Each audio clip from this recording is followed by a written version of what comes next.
Alright, so I have my references.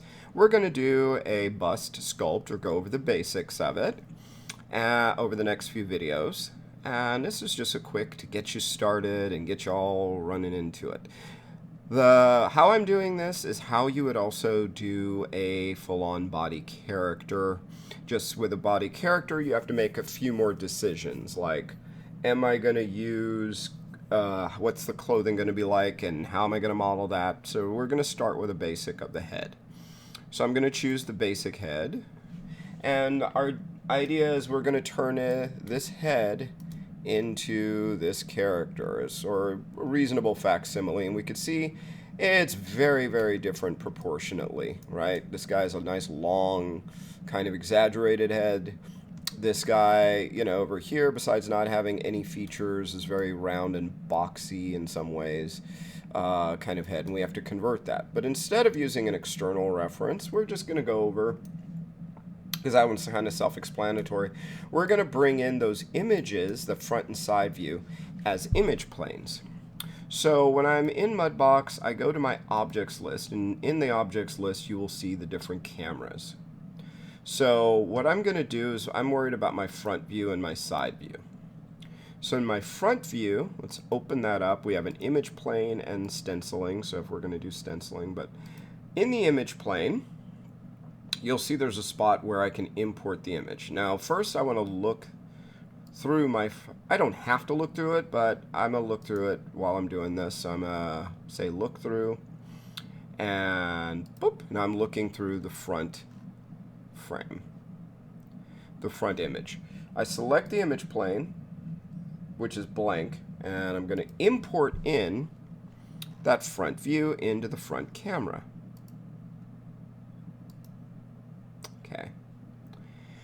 Now what you'll notice is that now I can't see my actual mesh, and what I'm going to do with the image plane, I can either drop down its opacity to about 50% or so, so I can see.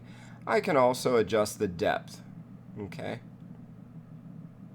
So if I draw, like, let's say the depth is like 0.5, you could see it's there, or 0.20, it's behind. So I like to just turn down the visibility a bit so I can actually just see both. And what I want to do is basically get it kind of lined up so that the main sort of features, if I look at this character, here's where the eyes are, here's where the nose is, and I get that as close as I can, and I get it pretty much to the center, right about there. And I want it to be pretty balanced so that if I have a line going right down the middle, it's going to line up right about there. Okay. And once again, I can increase or decrease what, you know, how much I'm going to see. And I get it so it's roughly there. Now I've got that, I've positioned it, that looks okay. Now I'm going to go to my side view. Just look through the side and do the same thing for the side. Import, side dude. Okay, we got that. And we have to do the same thing.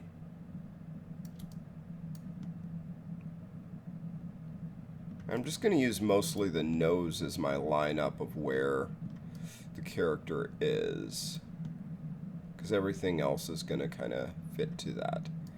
You know, so I'm going to have to like do some tweaking and stuff, but I'm just trying to get it so that the nose and, you know, whatever the ears, I'm going to have to pull the ears back as I move this, but I'm just trying to get it fairly lined up. And what I might do is start looking through to see where these things are indeed lining up. And first I'm going to get the front view lined up. So let me get this right about there. And now I'm going to use the grab tool. The letter B left mouse button changes the scale. The letter M left mouse button changes the strength. So the bigger the scale, the more of it, the mesh it's going to move. So I don't want it too tight because then it's going to do some weird stuff like that. So I'm just going to make it relatively big, and I do want to make sure that I'm using local mirror X or mirror local right there so I can actually see. So let's start to pull this so that we can start to get our character more in line with the shape. And you can see I'm just getting him into that shape. Let's make this a little bigger, because he has this long neck and his shoulders are way kind of pulled down. And what you can see is I'm basically just going in and getting this guy so that he is generally in the shape of that head. Okay. Tighten it up a little bit. Maybe not that small.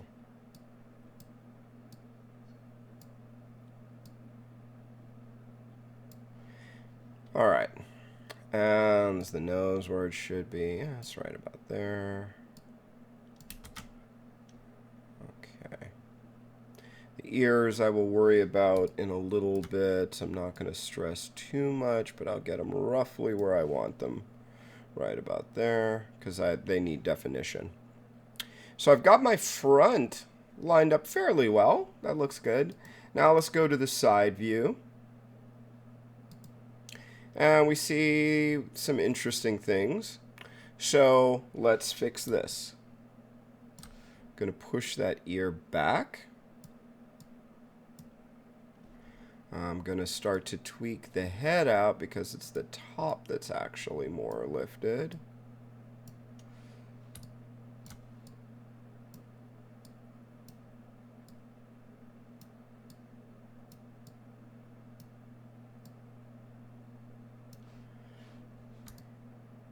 And you could see what I'm working on is just getting this guy to have this silhouette that is matching. So he has this big jaw that kind of goes forward and this huge Adam's apple. So these are all things that I need to adjust. And you notice that off of the character, the brush is huge. When it pops on, it's smaller. So you do have to compensate for that. So I want to grab the bottom portion and just move that jaw forward, lift it up just a little bit. Grab that nose. Tighten that up a little bit. Tuck this part in. Tuck that part out a little. The finite details I will get later. I am just trying to get the general shapes. And I will fix a lot once I've got the silhouette down. But what we have here is just getting this general shape in.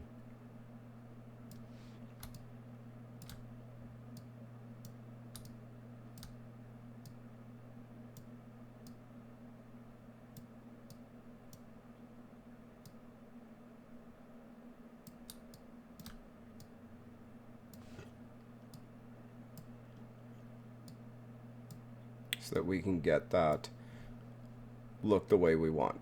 Okay, go back to the front. That's still lining up. This is just a depth issue, so don't worry too much about that. And we'll fix that. We can adjust that. And it's not going to be, it may not be 100%, but that will work for what we're doing. And I can actually just pull that up a little bit more.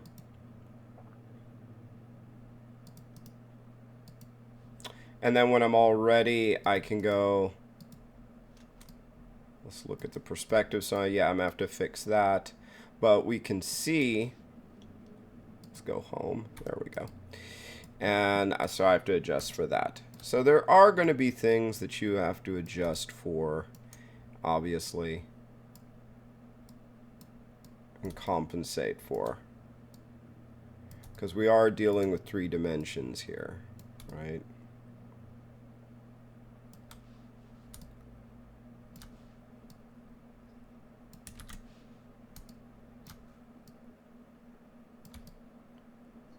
Use a little.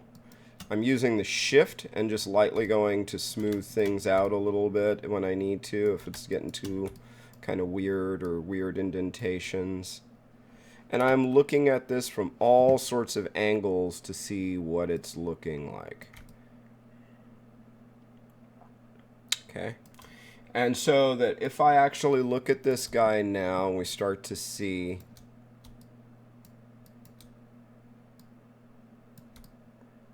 that's not too bad. Now, this is just to get the general shape. But we could see that that's actually working pretty well. I'm going to have to do some tweaks, but the general shape is there. You know, and he's a little bit more jowls like he has here. And we'll develop it. But this gives me a very good starting point for the silhouette. And then I can start to go in now, look at my reference where his eyebrows are, how spread apart, and all that stuff. But the silhouette is the most important. You don't get that silhouette down, everything else is going to be wrong. It's the foundation of the house. It is the frame of the car. It is the beginning of a character. So if things are really off, not that I can't adjust them and like move his eyes and stuff after, but if I don't get that silhouette, it's never going to feel like it looks the way it's supposed to.